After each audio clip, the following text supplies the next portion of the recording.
Shalom. Hi, everyone. Welcome to the Fig Tree Generation. Our heart's desire for this channel and for, I guess, Instagram account, anything we're doing on social media, our heart's desire is to help the last generation. Yes.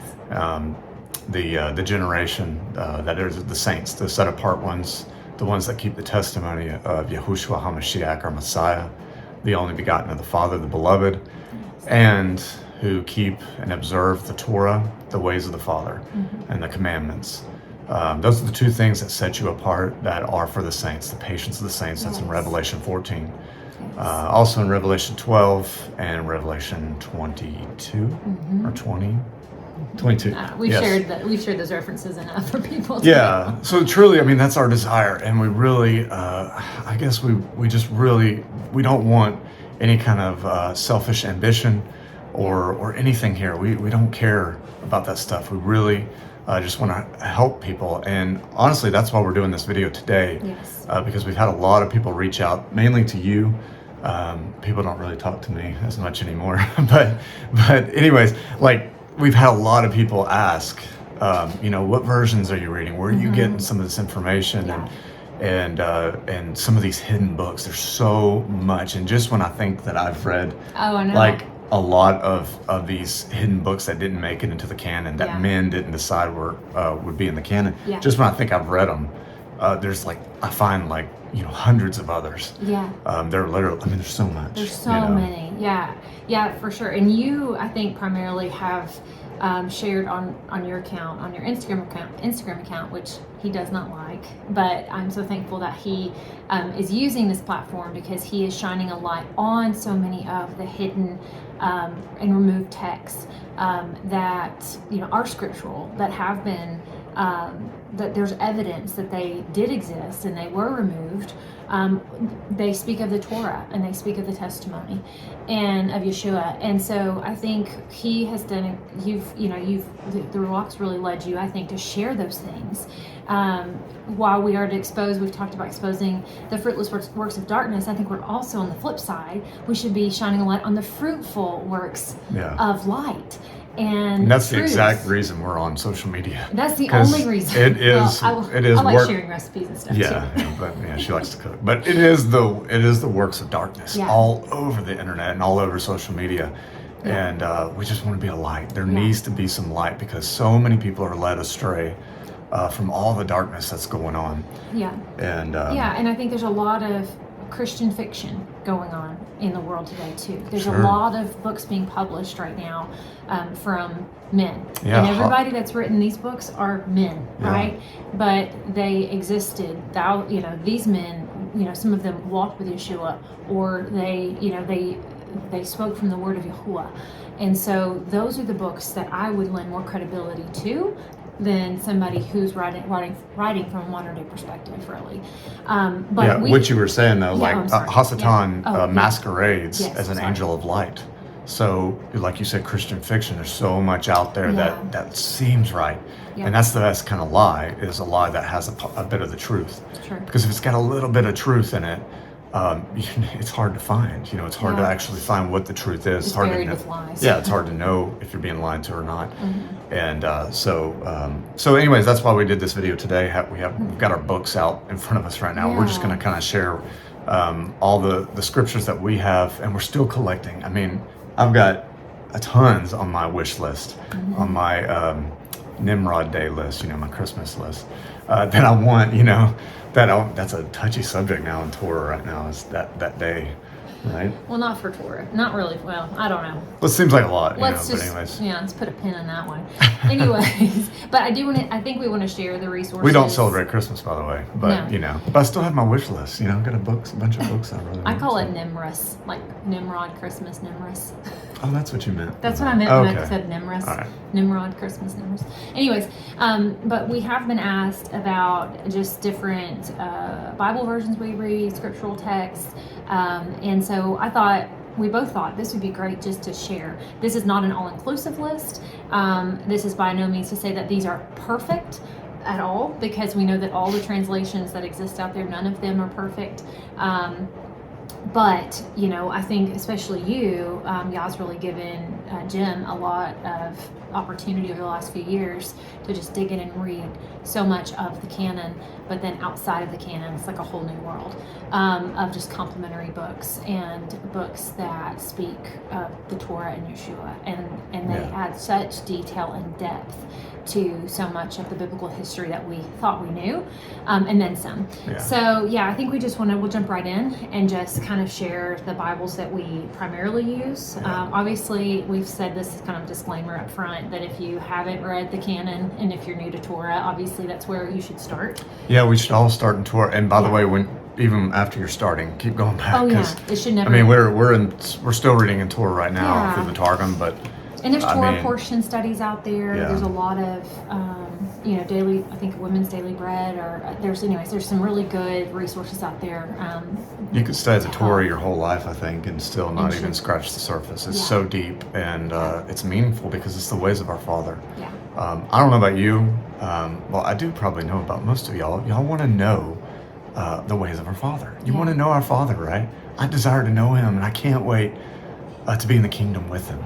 I can't wait to be with His Son because I want to know their ways. I want to know what they expect of me and my life, the whole duty of man, right? Yes. That's what I want to know. So that's why we're so heavily digging in the Torah and anything else to explain it because it's incredible. Also, just real quick, for those of you who might be new to Torah, new to the Apocrypha, new to any extra biblical text,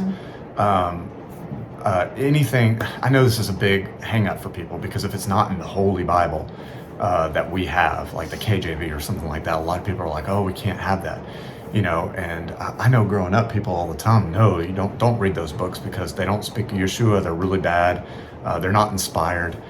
For me, when people tell me that, I want to find out why. I want to say, why are you telling me not to read this? I want to know. So I usually read it and test it.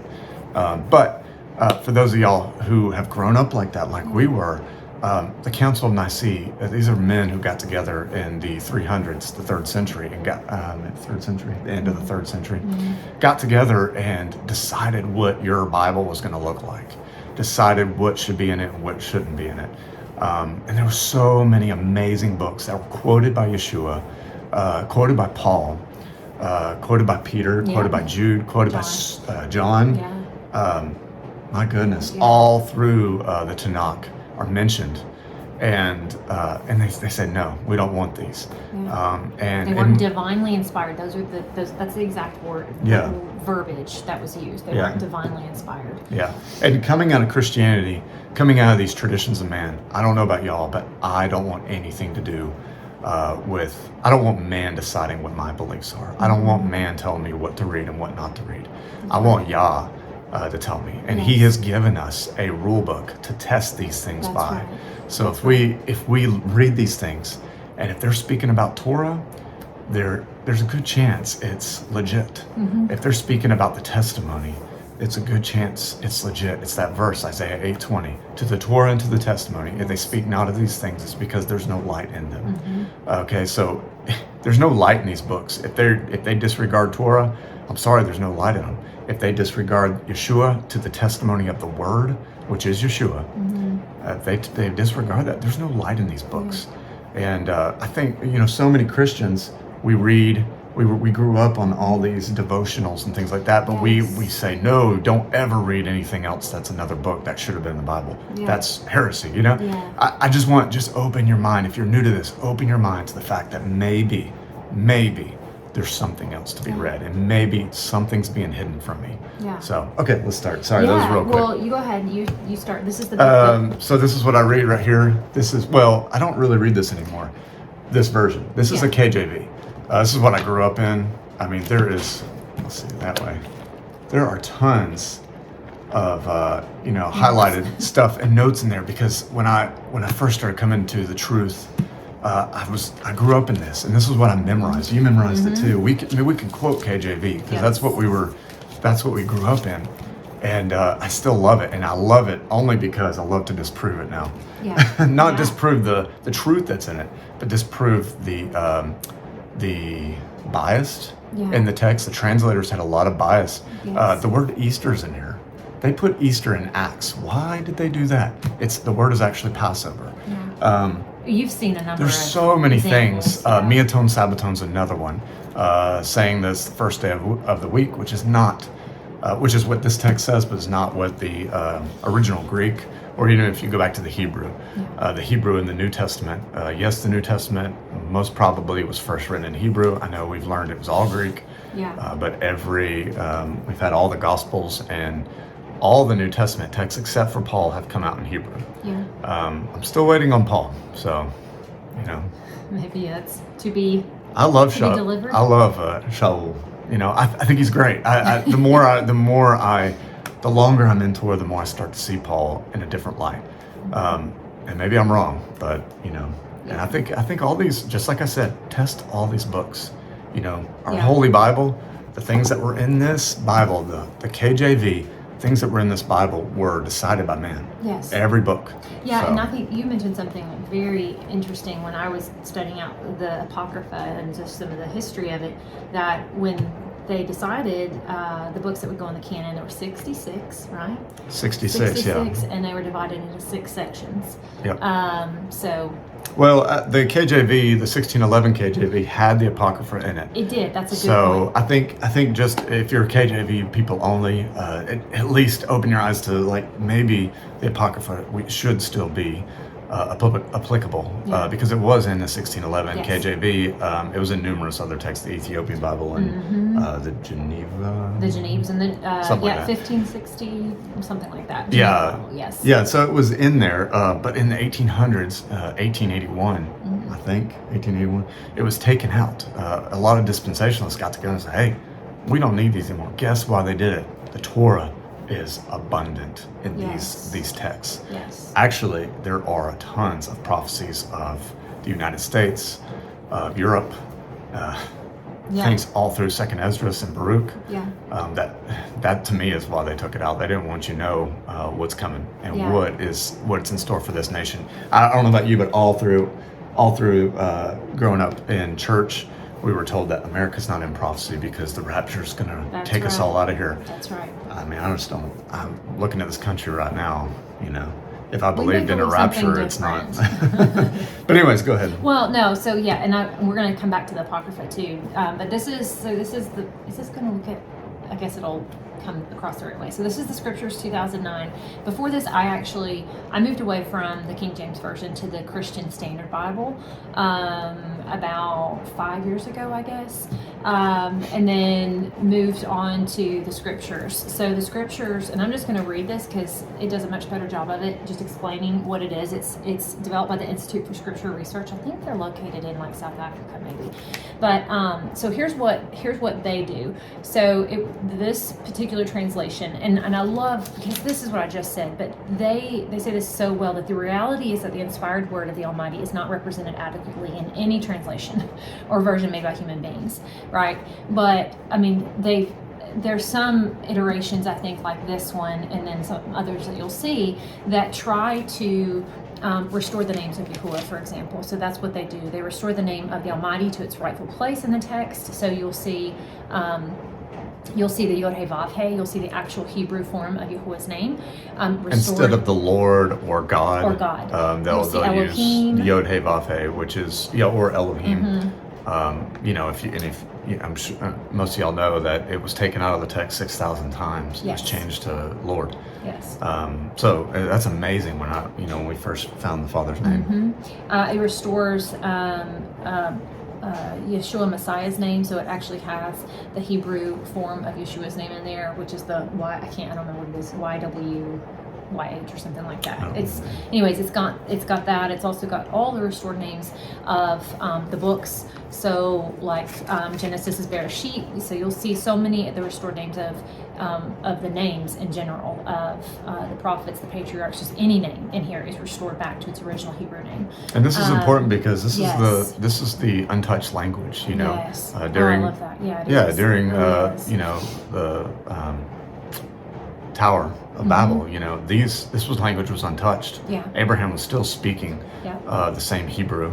It might have been a little different because I know there's some of the ancient Hebrew, and I think it's in it's in another book, but Abraham had to relearn his old language. Yeah. But this is Incredible. the language maybe of the Shemaims. So that's why it's so important. Yeah, It's it not is. it's not like we want to know what Jews speak, and Yes. we speak English and they speak Hebrew. Yeah. No, Hebrew is supposed to be the original language, and but it's been corrupted over the years. But don't you want to get back to the source? Yeah, when you hear songs, you hear worship music now in the Hebrew language, it just, I don't know, it brings me to tears. Feels like home. It feels like home. Yeah. And and that's what I love about this book.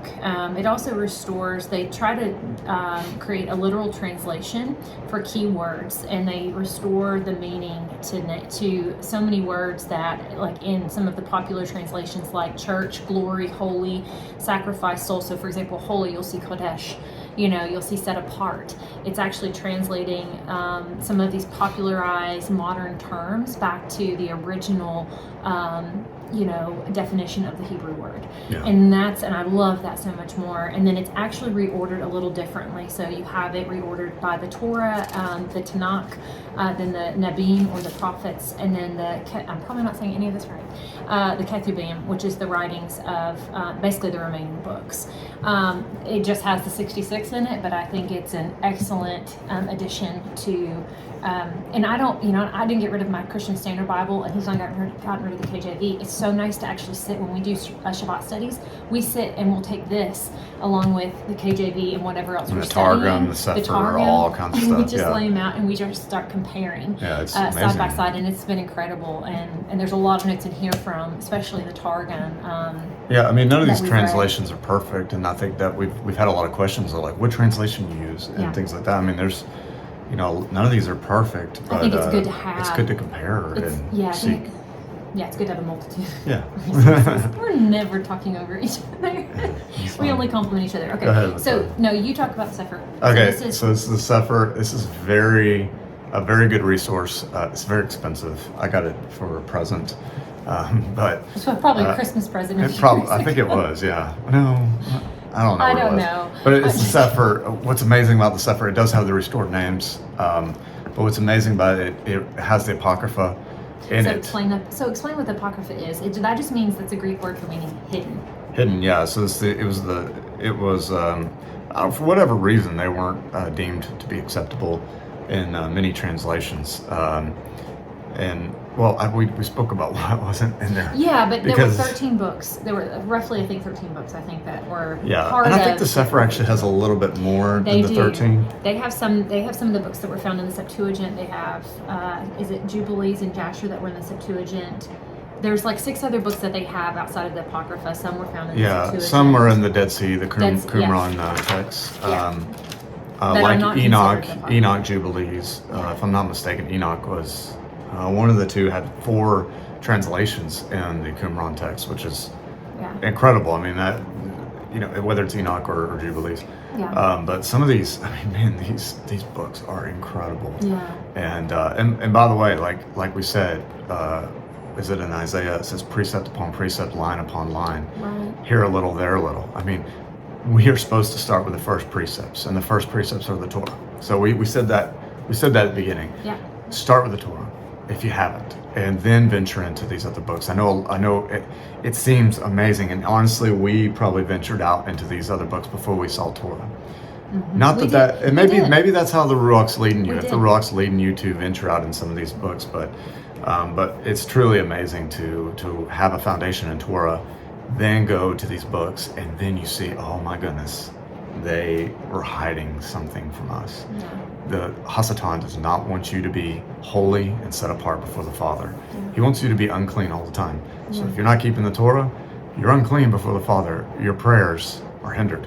Yeah. And that's what Hasatan wants. So anyways, so, Cepher's amazing. Yeah, You've got to so get the good, Cepher. It's expensive. Give them the only little bit of downside, I think, with the Cepher is that it's... Well, it comes from the Masoretic. So the Masoretic was where the KJV comes from. Most of our modern translations, a lot of them, come from the Masoretic. Mm-hmm. And so there are some heavily influenced, the lying pen of the scribes really influenced this. And I might be mistaken on this, correct me if I'm wrong, but rabbis were responsible for the Masoretic texts throughout the Tanakh and the Old Testament, and they were.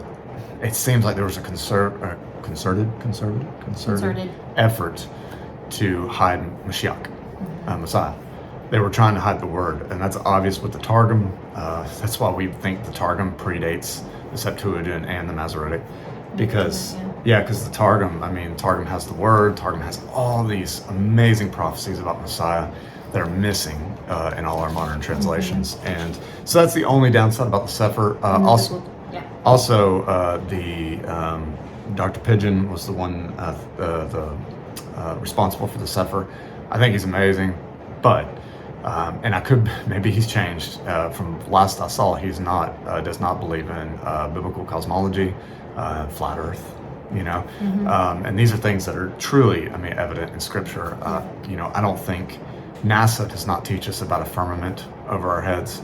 So whatever NASA says is, I'm sorry, but it's a lie. So if you're a NASA fanboy or fangirl, but anyways, these the Cepher used, like when they talk about the firmament, they use the translation as the expanse, which is not what the word means. The rakia, it's a solid structure. Yeah. So anyways, those are the only two things that I have a problem with Cepher, but it's amazing. Yeah. It's got the Apocrypha in it. It's got some amazing books. And you can download, I think there's some of these books, I think you can actually download from, like, there's an app. I don't know if you have to pay for it, but it might be even cheaper. But I know that the Cepher has some apps that you can download to your phone. So and the Apocrypha, you can find that anywhere. It's not, you don't have to spend the money to get the Cepher, but it's nice to have it all condensed. In one book. So so I think the next one that we want to mention is the Aramaic Targum. Now this one is edited by Noel Hadley, but we also have Zen Garcia's. Zen Garcia. I love this. Was like opened my eyes reading Zen Garcia's. This is Sacred Word Publishing. Zen Garcia has tons of books, and I loved reading this. But then I got Noel's, the Aramaic Targum, and it's incredible because it's got their store names. I want you to explain this one is the Aramaic and Palestinian Targum, but just explain for somebody that might not understand what the Aramaic Targum is. Targum just means translation. Okay. So it's just another translation. But what's incredible about this is over 200 times, it has the word of Elohim, the word of Yahuwah. And we know the word, John 1, the word became flesh and dwelt among us. The word is Yahushua. Mm-hmm. So when we get to go back through the Tanakh and the Torah and read through these amazing commandments, we see that the word was there giving us the Torah. The word was telling us about the Shabbat. The word was standing with Moshe as he was splitting the sea. Mm-hmm. The word was there the whole time, and that even when they were doing false worship and false fire, and even the golden calf, they're doing it for the word. Yeah. It's exactly what Christianity's doing now. They're worshiping the word in the wrong way. Yeah. And that's what's amazing, because the word is taken out of all these modern translations from the Septuagint and from the Masoretic. It's not in there. And so that's why this gives credence to why this is older. It's an older translation. It does have, to me, and I know a lot of people have said this before, it does have some, probably, and this might scare some people away, but it has some rabbinic tradition in it.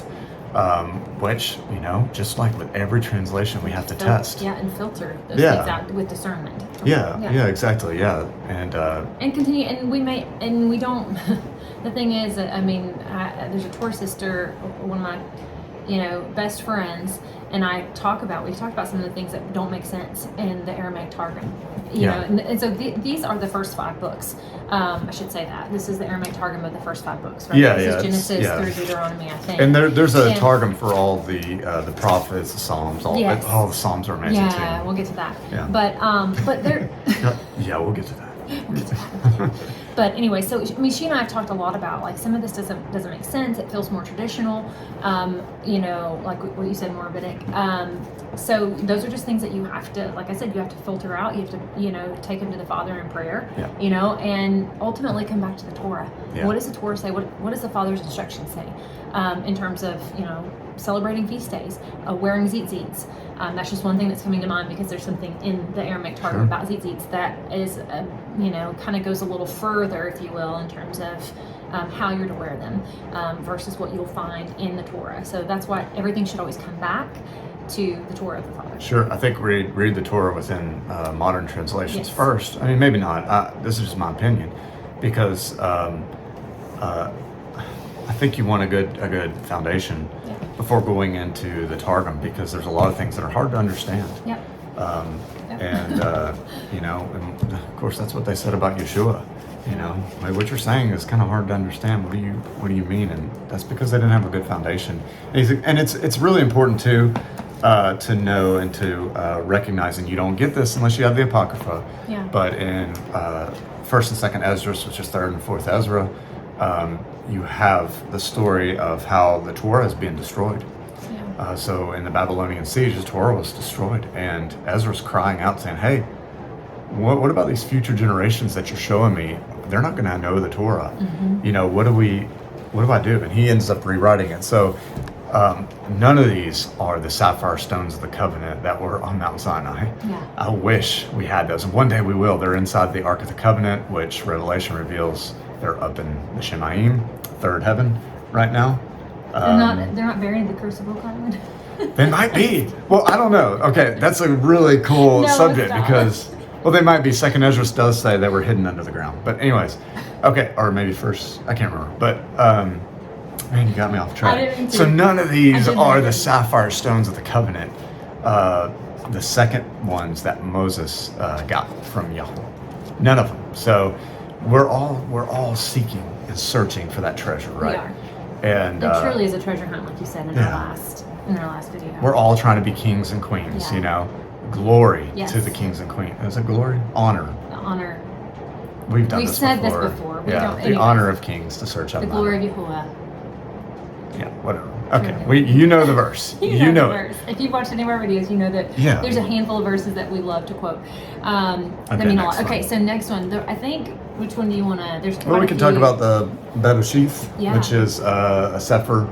Cepher's also got these other books. They're smaller, they're less expensive. Yeah. And they've got a bunch of extra texts in it. This also has, I think, Genesis. And Jubilees, Apocalypse of Abraham. The first and second book of Adam and Eve. Oh, it's amazing. That was like one of the first books that we weren't Torah, and I just remember. We weren't even keeping Sabbath at that. It was in 2014 when we read the book of Adam and Eve. Yeah, we read that. I'll never forget the feeling that the day after reading the book of Adam and Eve, or at least starting it, I felt like I was living in another world. I remember outside washing my car, and I just remember I don't care about this world even as I'm washing my car. I don't care about this world anymore. I care about the heavens. Yeah. And that lasted a week, and then it died. And I was like, I need it. I need that feeling again.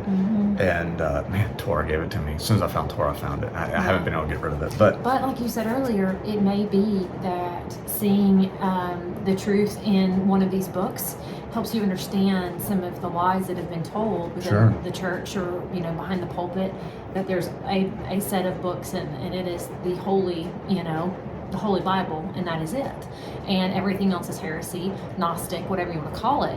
And so sometimes maybe even seeing that opens up your mind a little bit to say, okay, well, if this is true, then what else is false? Yeah. And so it could be that these books are, that was the first book that we read together.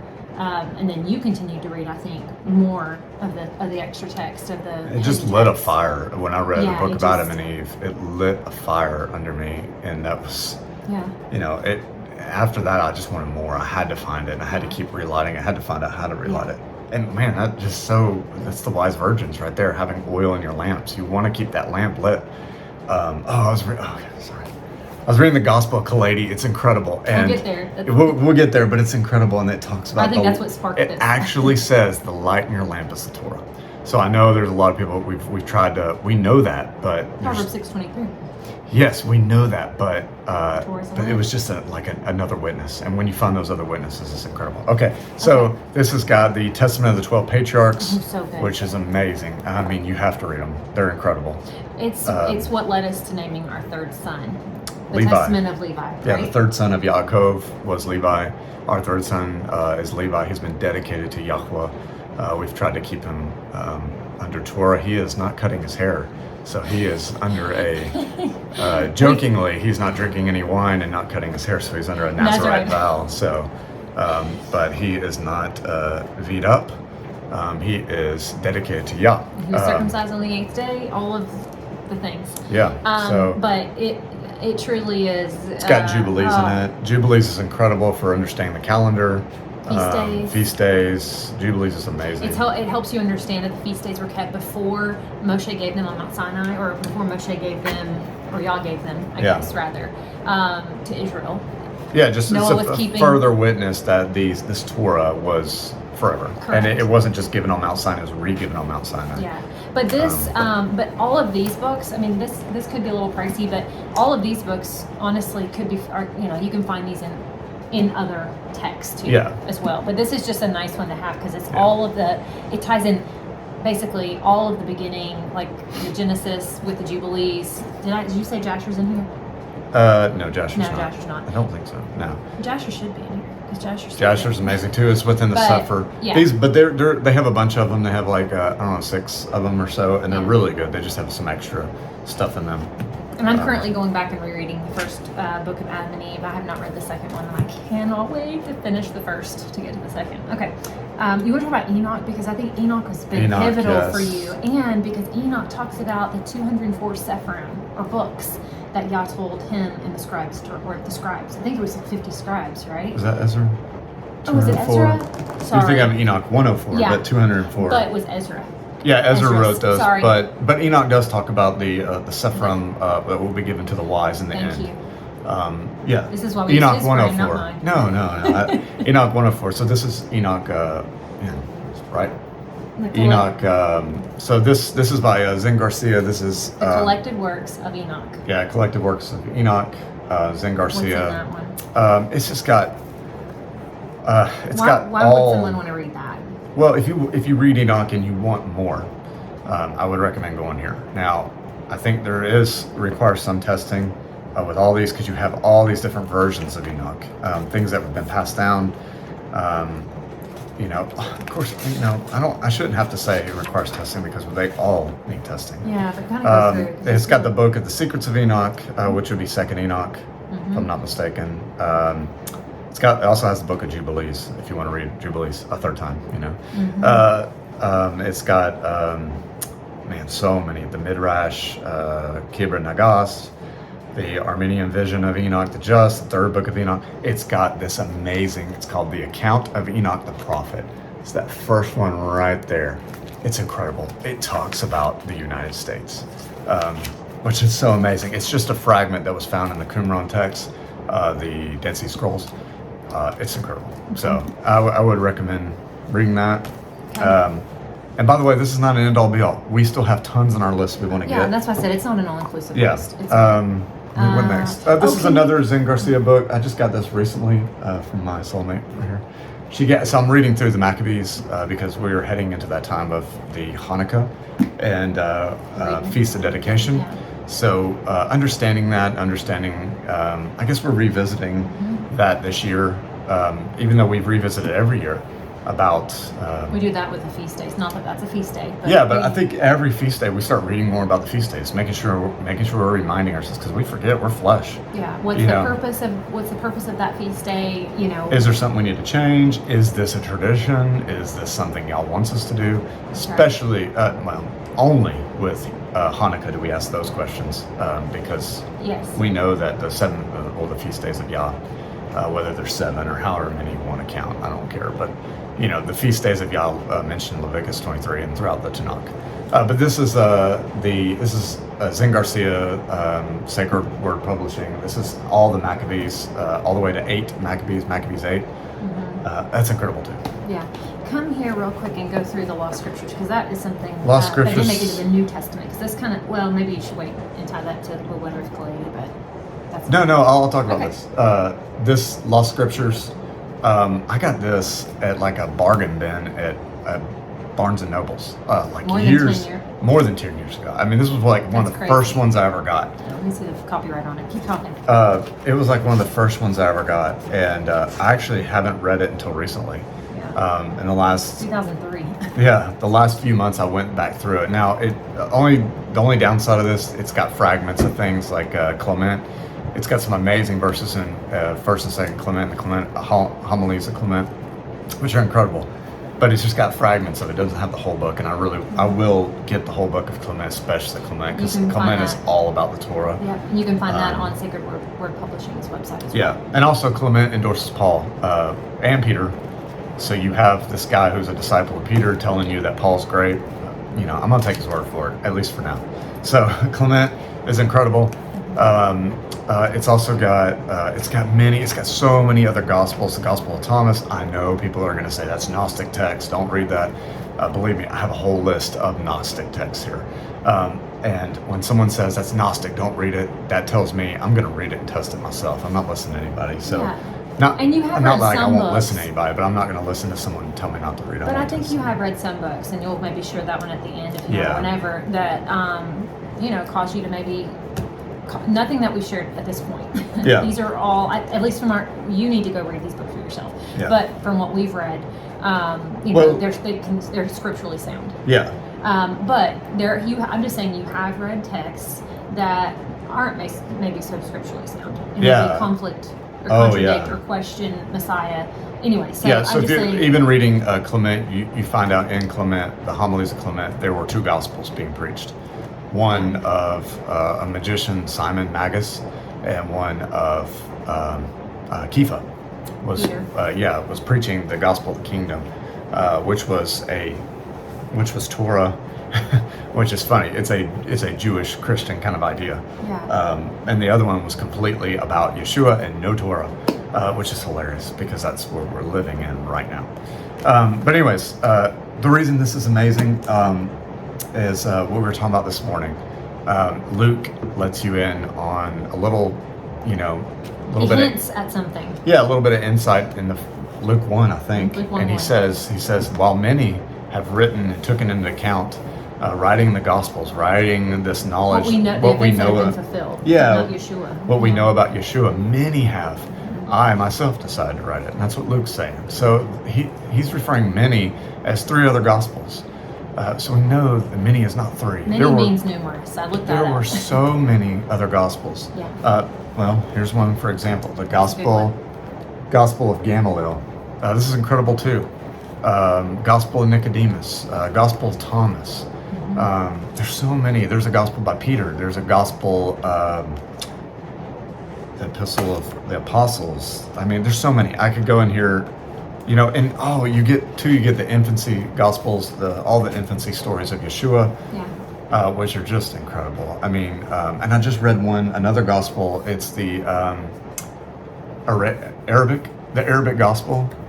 Which is incredible. It's all about his when he was little, Yeshua. And man, these stories are incredible. Yeah. I mean, it's amazing. Who wouldn't want to know more about our Messiah? Yes. Or at least who wouldn't want to test it? Yeah. Yeah. Well, you had shared some really insightful things from the letter of Kailedy that you recently read, and you shared.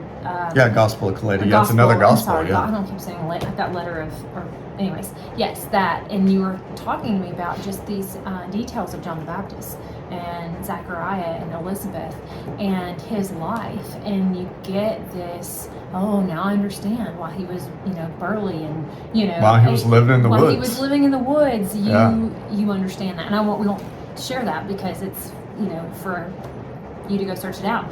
But it's things like that you're like, I didn't even know I needed to know that about John the Baptist, but I'm so glad I did. It makes so much more sense now. And so there's just things within these texts that honestly, I have not even read most of these that you've just shared and imparted that wisdom in some of, these things that are just, I say beautiful, but they're just beautiful, and they complement, the Gospels so well. And so I think that's something that you really this last year have really tapped into. It's just some of these extra texts in the, that I've always been new writings. interested in these extra texts because they're just amazing. Well, like we've said in our testimony, leaving Babylon, we talked about, we've grown up in this. We've grown up in Christianity. We grew up memorizing texts and reading the Bible, going to a Christian school. Yeah. And so to have something new, it's like new and fresh, and you're just like, oh, this is amazing. Yeah. It's, we have 3 boys. Our boys love to hear stories of us when we were younger, and like, we tell them stories, all these incredible stories. Why do they want to know that about us? Yeah. Because they're our sons, and I'm their dad. I'm their father. Yeah. I want to know more about my father. Yes. And I know you do too. You want to know more about our Messiah, our Father. You want to know about, the only begotten. I want to know more about them. Yeah. And what better way than to search beyond what man, the legal bounds that man put us behind. Yeah, you told me canon means rule, right? Yeah, it means a standard rule, or like mark. Maybe not mark, but it's like a standard rule that is set. Yeah. So when they put forth the canon, that was the rule. They said, don't go beyond this. Yeah. I want to go beyond that. As soon as someone tells me not to go beyond that, I want to go beyond that. Which is, a downfall too. Okay, so we're gonna what else keep we this got? short. We were talking about this. This is the Nag Hammadi. I wouldn't necessarily recommend this to everyone. It's got some amazing things in it. I've read some incredible stuff in here. I've also read some heretical things, at least in my interpretation. I'm willing to read it again and keep testing it. But anytime there's these old texts discovered, and not necessarily they're discovered, they probably have been around forever, and they've just been released by the people in the know. Whoever those people are, the billionaires of the world, probably released these, and this is why they release it, because our accuser, Hasatan, he wants to accuse us. He wants to accuse all of us of something. The more we know, the more he can accuse us of. So the more scripture released, the more Torah released, the more you hear about Torah and still don't follow it, the more things are put in front of your face, the more you're responsible for. And so he can come back and accuse you. So that's why in the last times these books have, in my opinion, have been released. And honestly, they're probably Rome, probably the Catholic Church, in their archives probably have all these, and they've never been discovered, or they've always been. But I think also from Esdras, now that I got the name right, when he talks about writing, Yah said, right, keep talking. Said that, I'm going to put a fuck. Okay, said that, well, you need to weigh in on this, but 70 of those books were to be released, right, or however many. 70, yeah. 70 were to be released, but then he basically said seal up the rest, right? And that for the wise, or for those that will have a desire, I think, to read them. I'm probably paraphrasing that, not saying that correctly, but I think that's in Esdras, right? Yeah, Yah told him this. Yah said, only release the certain amount to the wise. And it'll bring him great joy. But the rest, release to Gentiles as well. Release it to everybody. Because Yah wants his ways known to everyone. And you also read, I forget what book it is, but you read the Torah was first given, I think it's within the Targum, but the Torah was first given to many different Gentiles, and they rejected it. Even given to Ishmael and his people, and the people that came from Ishmael. It was given to them, but they rejected. They wouldn't follow it. And then finally it was given to Israel. Israel said, okay, we'll follow it. And then they didn't. So they got divorced.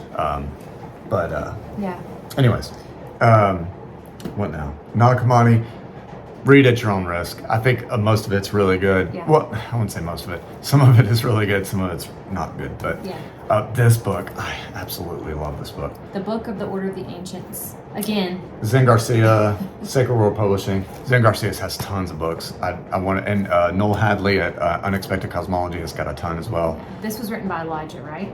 Is that right? Yes, it's reported to be written by Elijah of the order, the ancient order. So it goes back to that verse that says the ancient paths. What's that verse? You're on the spot. Come on. I don't remember it. Is it Jeremiah? Yeah, Jeremiah. Jeremiah says, seek the old paths, the ancient ways, the and ancient walk paths, in it. and walk in it. And so I was like, what are the ancient paths? Is it just Torah? Is there something more? This gives you some great insight on the Melchizedek order. I can't stand that my whole life I've heard sermons on the Melchizedek priesthood, and all they were using were the few verses within the canon.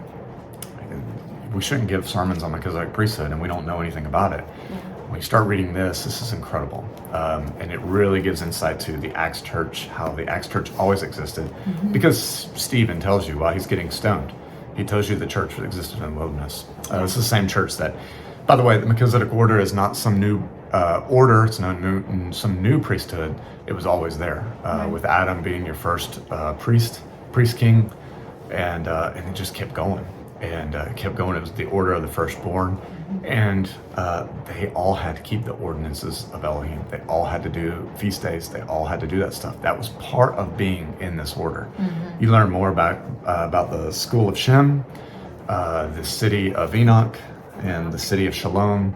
Oh, and it's got the writings of Abraham, which I know some people have problems with the timelines within the writings of Abraham and a few other things. But the writings of Abraham are by far one of my favorite extra biblical texts. It's incredible. Good.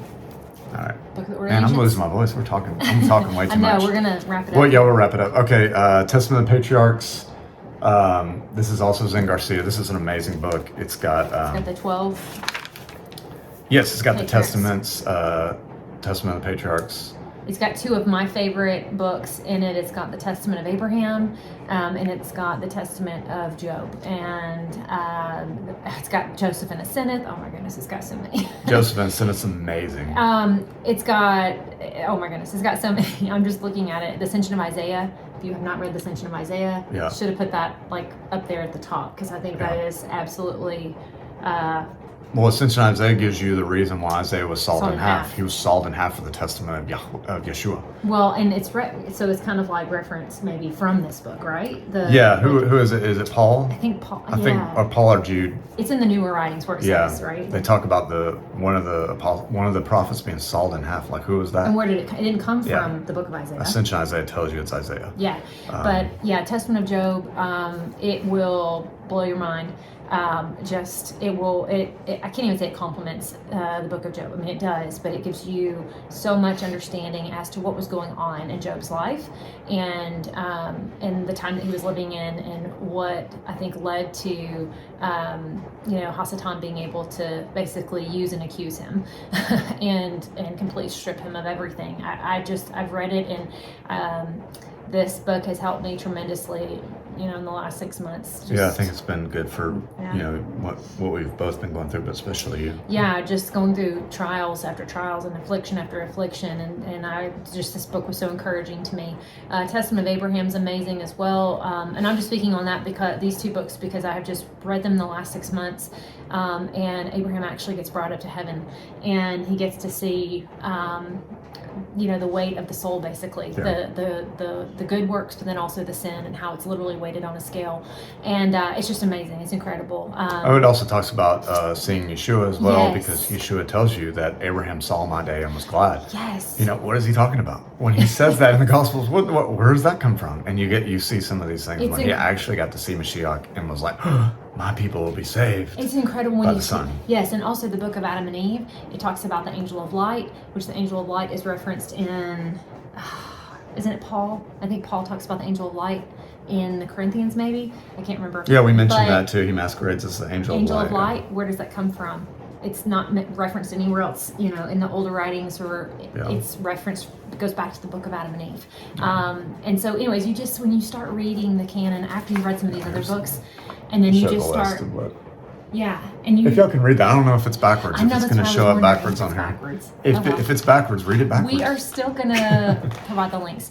But anyways, just you read these books, and then you go back and you start reading the canon, right? And then you're like, oh my goodness, I've read about that here. We've just given you 3 or 4 examples of the connection, right, between these books.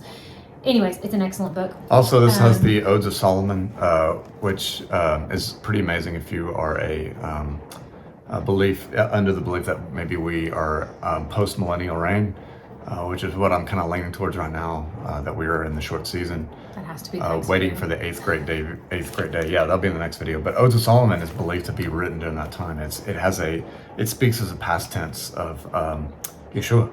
Wow. And Yeshua's reign. Yeshua's reign and resurrection. Wow. It speaks past tense of the resurrection, which is kind of incredible. It's got some weird stuff in there too. The last thing I want to mention, and this has just been now, and we'll provide the link to the PDF, but this is some of these things, like I've said, we have printed off and downloaded, or downloaded, printed, whatever, PDF versions. They're free. And one of those is the Psalms Targum. That has been just a blessing for us and for our family. It's amazing. And it speaks even more so. There's even more about the Torah and David's love for it, as if you couldn't read more. I mean, and as if Yeshua, you couldn't see. yeah. And Yeshua. Yeah. And so I love to take my Bible and sit the Targum side by side with this and make notes in my Bible to kind of see how the words are translated a little differently, or how words might have been removed or added or what have you. And then something else that we've started reading that Noel published, which is the Hebrew Revelation. Yeah, Unexpected Cosmology. They've gone through Yaakov, James, and John, I think, as well, and Revelation, the Hebrew, just the Hebrew. I think they did all the Gospels too, and they did a great thing where they went with the KJV and the Hebrew side by side, and they point out the differences and then do the notes and stuff like that. So it's a really incredible. Cool. And you can and that's free. Right? Did you have to buy that? No, it's free. They offer it free on their website, and we printed them off because it's incredible to go read through them. Yeah, so there's the KJV, and then there's the Hebrew Gospel, and I think in bold is where, or those are the notes. Is that right? No, that's a Hebrew Revelation. Yeah, and bold is where it's different. Yeah, where it's different. Yeah. So that's incredible. Yeah, they provided a great resource for people wanting to read these. And within here, I mean, we have Gad the Seer, I think. Oh yeah, you got. We have the Apocalypse of Elijah, which, oh my goodness, is incredible. Do you want to mention that one? The two pearls. Let's test it. It's great. There's a lot of things. I'm the cautious one. Oh, and one that we printed off. Is that in? Is the history of Joseph Carpenter? No, the one about the homilies of Clement. I know you mentioned the book of Clement, but is it in the law? It's in that. Okay, This is about spiritual warfare, casting out demons. Yeah, homilies of Clement. There's just so much. There's so much, and for anybody to, to kind of negate it. Well, I was going to say to like stake claim and to act like we know is wrong, because the second I know, the more like Yah just reveals something else that I'm like, oh, I didn't know that. Yeah. I've told you this time and time again. I've said it on here. The more I know, the more Yah gives to me, the less I know. Because the more I learn, I start learning that I don't know anything.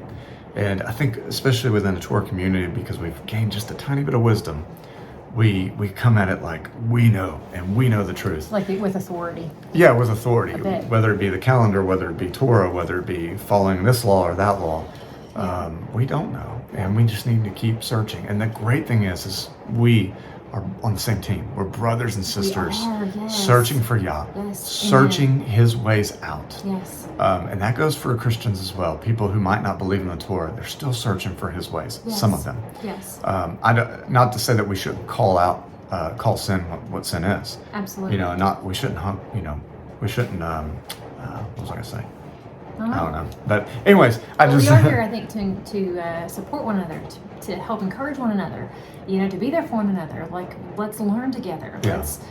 Let's not think one is, bigger or greater, or let's not boast in our own wisdom. Let's not boast in our knowledge, right? Yeah. Because it's given freely. It's been given by Yah. Yeah, and He could take it away. Yeah. He did it with wisdom. He did it with Solomon, right? Yeah. I mean, that's something that I think we learned that. Did I learn that in an extra text about where he was, his wisdom was taken up? I mean, more so about understanding, about why it was taken away, and just some details around that. And it's just like, we want to remain humble in this, and so and this is just to help kind of put together a condensed but not all inclusive list of resources, just somewhere to start. If you don't know where to start, and you've read the canon, and you've read the Torah, and you're just like, I want more, just like us. We're hungering and thirsting, to know Yahuwah more, right? And these books just allow you to just see our patriarch. Ouch. See the patriarchs and the prophets, and to see what they went through, what they experienced, and to see them in a different way. And so hopefully this helps. Hopefully this is a helpful resource for anybody that needs it.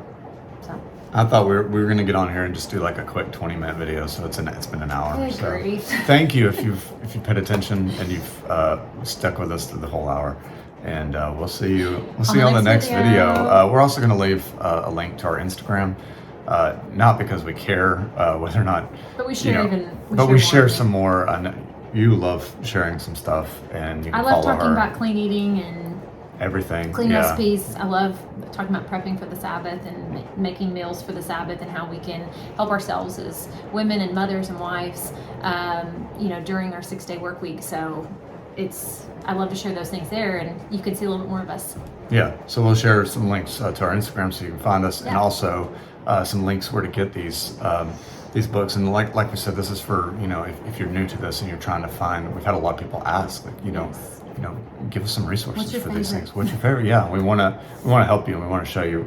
The list is so long. Yeah, literally, there's hundreds more books that I want, and I cannot wait to get. And too, real quick, like the reason we're getting these books is because soon they are going to stop it. Soon they're going to turn the water off. You won't be able to get these books. Nope. Whether it's a blackout, whatever's going to happen, they're not going to allow this. And there are countries that are banning the Bible now. Sure. So think about, we're not that far away from some of these countries. Yeah. I believe. I've already got hiding places around this land to hide them. So just in case you're listening, government. But anyway, like literally, like I think it's important to have these tangible things because we might technology not have and our phones may not be our friend in the future. Yeah, and if you don't get 100 on your social credit score, you're not going to be able to access the gospel of Kailedy. So okay. All right. Shalom. And on that note, shalom. Thanks for joining us. Bye.